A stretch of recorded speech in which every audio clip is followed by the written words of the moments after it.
Денешниот рецепт е најчесто доручек во азиските земји. Го викаат стирен фрај. Во суштина се работи за ориз подготвен заедно со кајгане. Го викаат стирен фрај заради тоа што се прави во една тава, се прави на високо, на силен оган и се прави и се меша во една тава. Сакам да ви покажам како може дома да го анимирате досадниот ориз, да го ставите во некоја друга комбинација и да имате совршенство на чинија. Имаме една тава, ќе ја загрееме многу добро, односно додека не почне маслото да чади, заради тоа што целиот зеленчук треба да ни биде крцкав, односно само малку запечен, запржен, да биде се уште крцкав и се уште не сварен убаво. Имам 2 моркови и тие 2 моркови ќе ги сечам на стапчиња.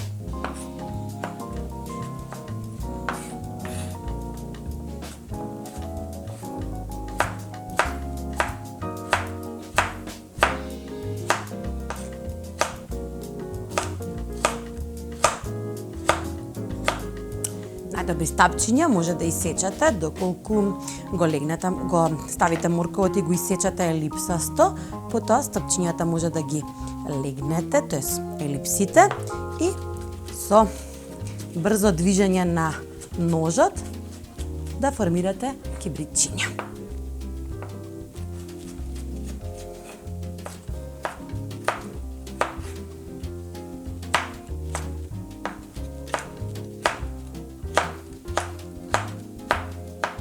Различните техники на сечење ги учев од Тања на незиниот курс за готвење, макробиотско готвење. Имам спомната неколку пати.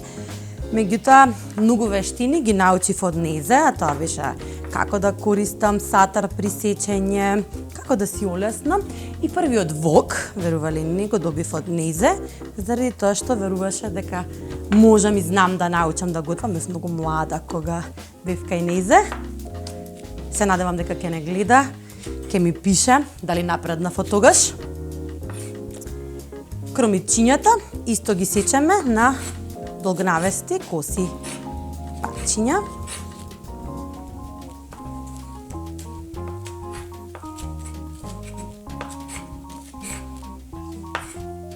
Се сеќавам кога учев прв пат да сечам, кога бев исплашена од ножот, дека може да останам без прсти, заради тоа што сум прилично трапава како личност. Меѓутоа мислам дека ја совладав техниката. Врела тава. Брилијант сончогледово масло за пржење ќе користиме. И ќе чекаме баш убаво да се загрее. Прво ќе го пропржам малку морковот, бидејќи него му треба малку повеќе време.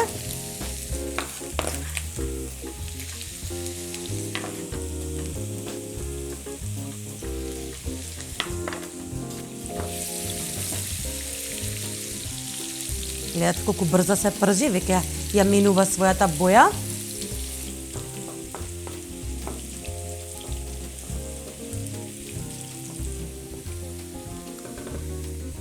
Додадете го и младиот кромит.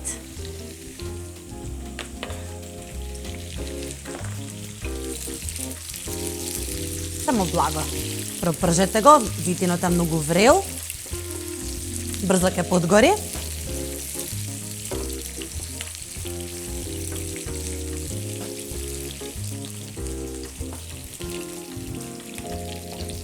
Трнете го зеленчукот малку на страна. И внатре скршете 3 јајца, мешајки брзо, за да добиете кајгана.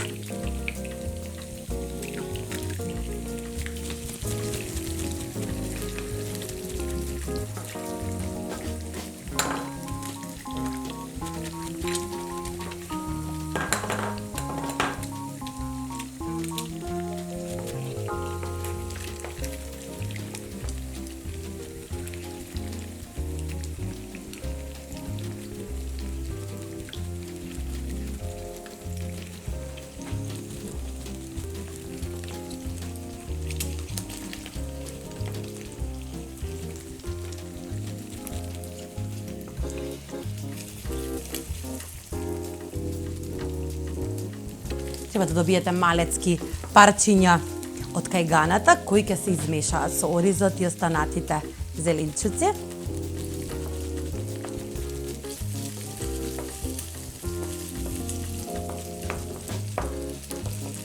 И баш убаво треба, значи, кога правите омлет или кајгана, секогаш давате тие малку да бидат повлажни, нели да биде омлетот баш добро испржен, ама да не биде исушен. Овој пат треба да го исушите јајцето, заради тоа што тоа треба да се појави како мали парченца низ оризот и да биде протеинскиот дел во оброкот.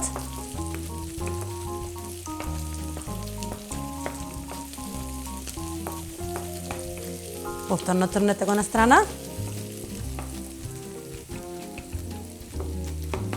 И да дадете неколку лажици претходно сварен ориз. Оризот го сварив само во вода и сол, убаво го измив за да не би биде многу леплив и ќе додадам малку во тавата да се стопли. Еве, гледате го, имаме зеленчукот од едната страна, кајганата од другата страна и на крај оризот. Крај се убаво ќе фрлиме во воздух и ќе го измешаме.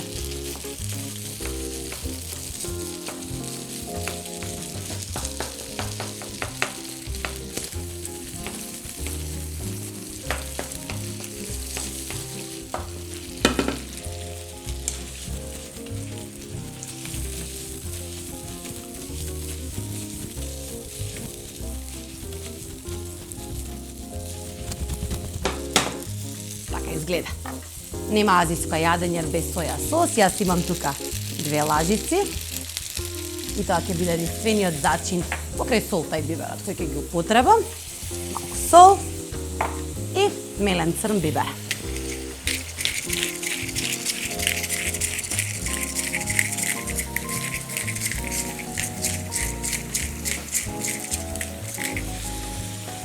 И уште еднаш во воздух.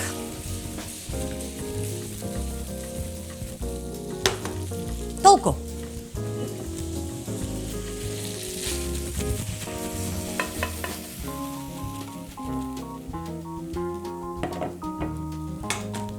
Пет минути, прекрасен оброк.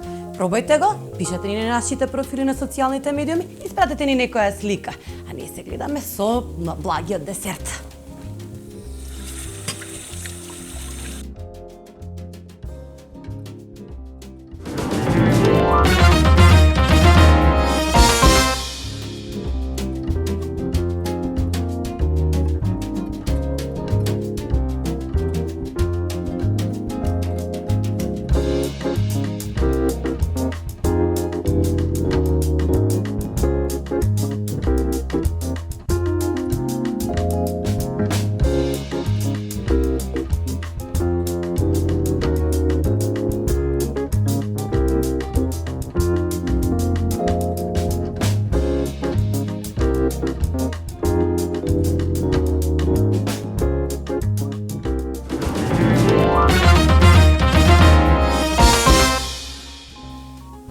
Започнавме со едно брзо солено јадење, каде употребивме ориз и кајгана, а сега сакам да ви покажам еден брз десерт, кој јас најчесто го користам за да се покажам дека сум добра пријателка, да однесам подарок некаде, а тоа да изгледа како да е купено во некоја најпрофесионална сладкарница. Ќе ви направам трафлс е правиот збор, меѓутоа јас ги нареков на нашки бомбици. Пред некој ден ви подготвив торта. Ова се остатоците кои ми останаа од тестото, бидејќи користев калап за да направам малецка тортичка, а тестото ќе го искористам за да направам бомбици. Имам малку кондензирано млеко, ќе го искористам за да го замесам тестото. И ќе ставам малку мегле млеко.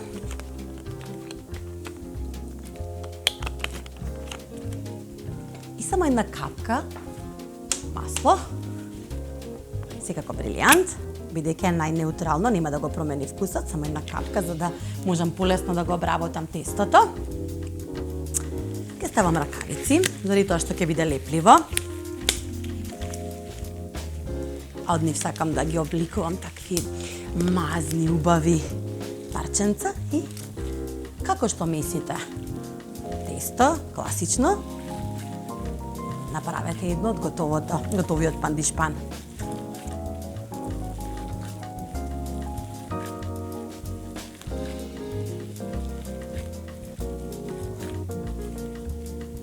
Користам ракавица затоа што е многу лепливо.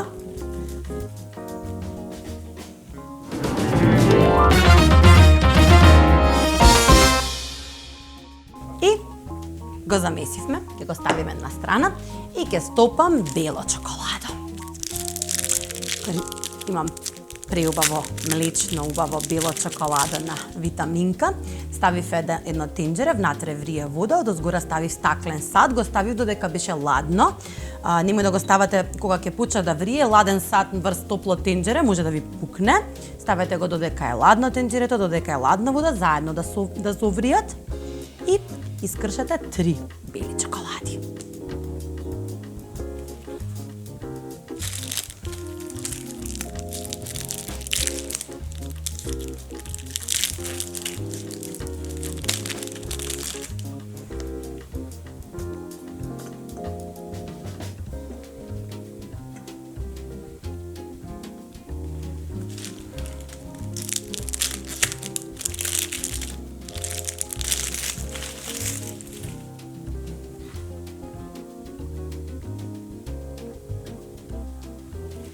Јас ќе ставам само една лажичка мегле путер, за да ми стане сјајно чоколадото. Таа е финта која ја употребуваат сладкарите, малку масло во веќе масното чоколадо и тоа станува сјајно. И полека дајте му време, во допир со садот чоколадото ќе почне да се топи и растопете ја целата количина.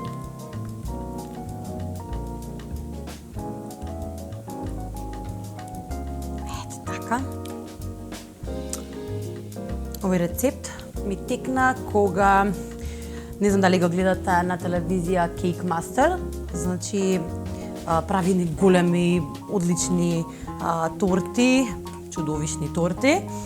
И многу сакам да ги гледам сите тие техники кои ги употребува. И имаше една емисија која беше баш посветена на што се прави со сите тие остатоци, бидејќи за да ги направиш тие џиновски торти, има голем остаток од пандишпанот. И она што ме инспирираше за овој рецепт, ми кажа дека го користат за во сладкарата која ја прават, да направат најразличен вид на бомбици. Единствено што менуваат е содржината во која ги валјаат, односно во која трошките кои ги ставаат одозгора. Некогаш е тоа чоколадни, некогаш бело чоколадо.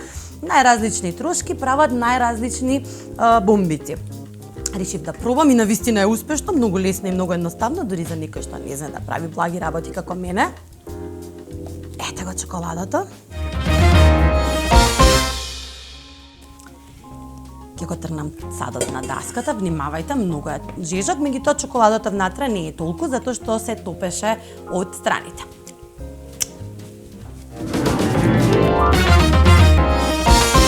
Ќе користам повторно латексни ракавици.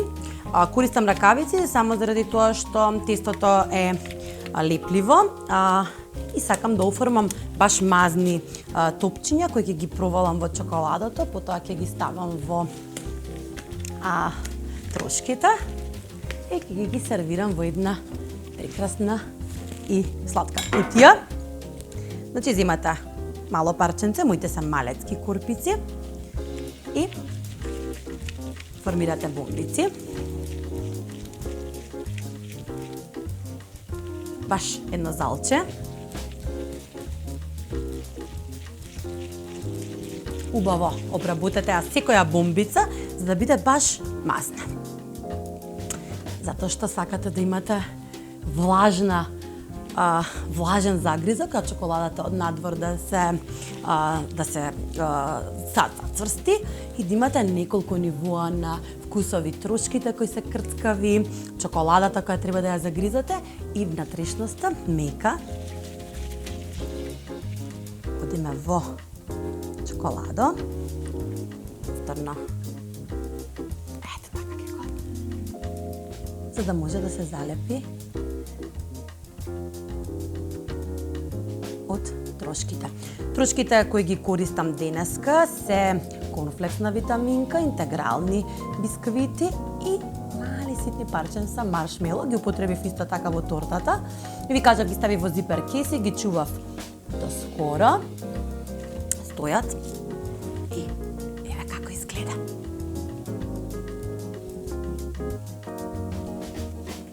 Ќе продолжам да ги направам сите и ќе ви покажам како изгледаат на крајот.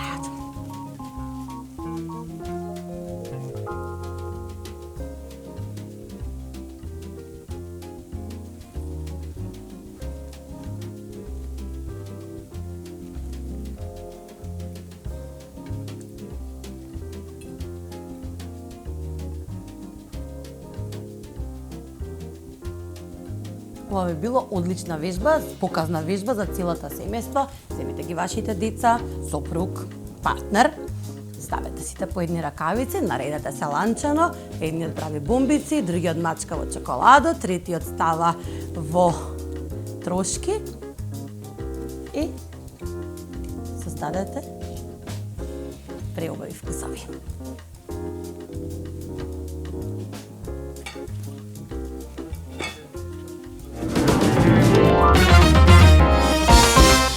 Ги направивме бомбиците, ќе ги домотаме во чоколадо. Ќе ги оставам внатре, за да не ги менувам цело време ракавиците.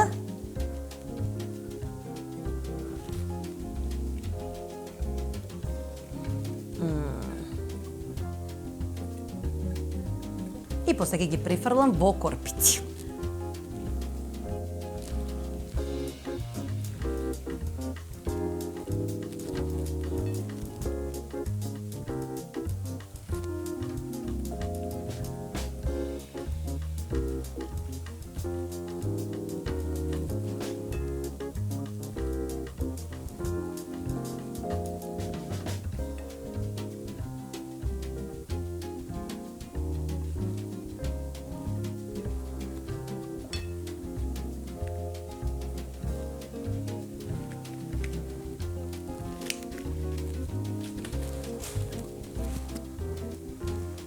Еве како изгледаат. И само ќе ги наросиме со сите трошки кои тука ги подготвивме. Од кога ги славите трошките веќе не се лепливи, може да ги трансферирате во корпици.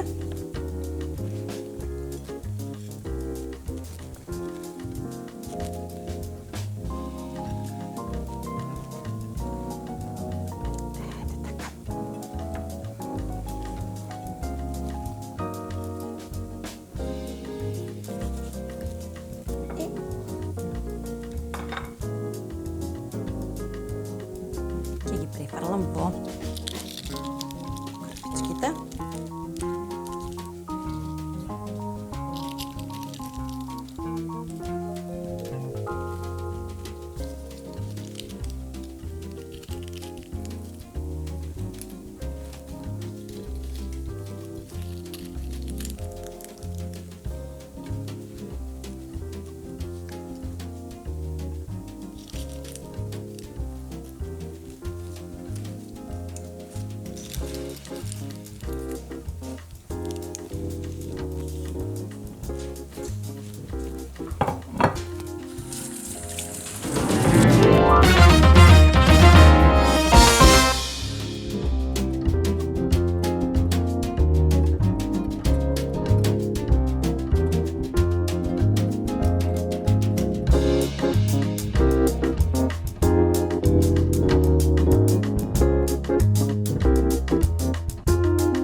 кажав дека имам една симпатична кутија.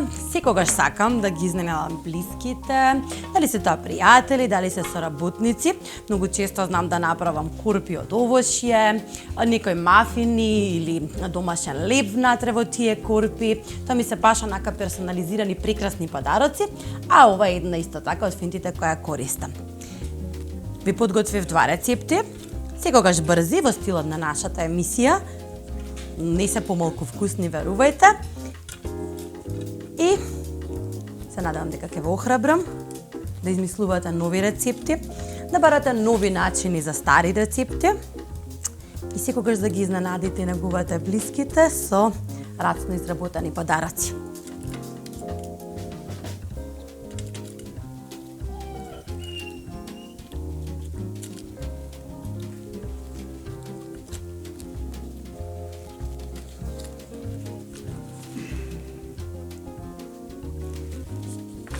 Ова е мојот.